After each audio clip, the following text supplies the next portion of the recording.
Le vrai faux de l'info de la matinale, Jean-Philippe Ballas, bonjour. Bonjour Thomas. Ce matin, vous nous faites une tartine de Nutella. Oui, avec Ségolène Royal, ministre de l'écologie, en guerre contre la déforestation. Elle était invitée du Petit Journal de Canal+.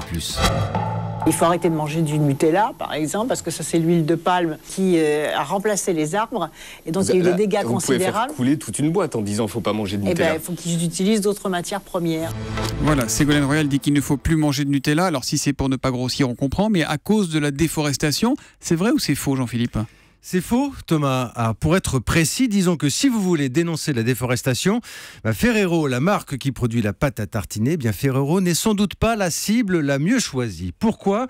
Parce que depuis 2 ans maintenant, l'industriel italien s'est lancé justement dans une politique ambitieuse pour lutter contre la déforestation, notamment avec une meilleure sélection de ses fournisseurs sur des critères environnementaux. Mais qu'est-ce qui vous arrive ? Vous avez reçu un colis de Nutella, Ferrero vous envoyez un chèque Qu'est-ce que vous êtes de mauvaise langue, mais c'est pas possible. Non, Thomas, je connais vos faiblesses, c'est autre chose. L'organisme qui salue cette action, écoutez bien, c'est Greenpeace. Greenpeace qui salue Ferrero. Absolument. D'accord. On ne peut pas franchement les taxer de connivence avec les industriels, reconnaissez-le.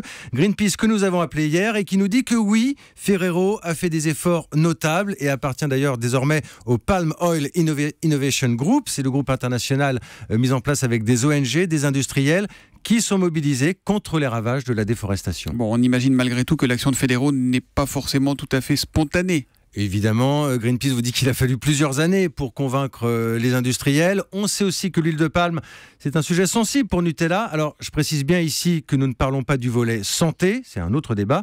On parle bien de l'environnement. Alors, je ne vais pas vous faire non plus le monde des bisounours, vous dire que tout est réglé. Ce sont quand même 3,5 millions d'hectares de forêt détruits en 20 ans pour cette huile de palme, en Indonésie notamment. Et des projets qui se dessinent aussi en Afrique de l'Ouest et en Afrique centrale, c'est ce que nous a dit Greenpeace hier. Bref, c'est un sujet qui continue d'inquiéter. Le vrai faux de l'info de la matinale, Jean-Philippe Ballas, qu'on retrouve tous les matins après le journal de 7h30 sur Europe 1. À demain, Jean-Philippe. À demain.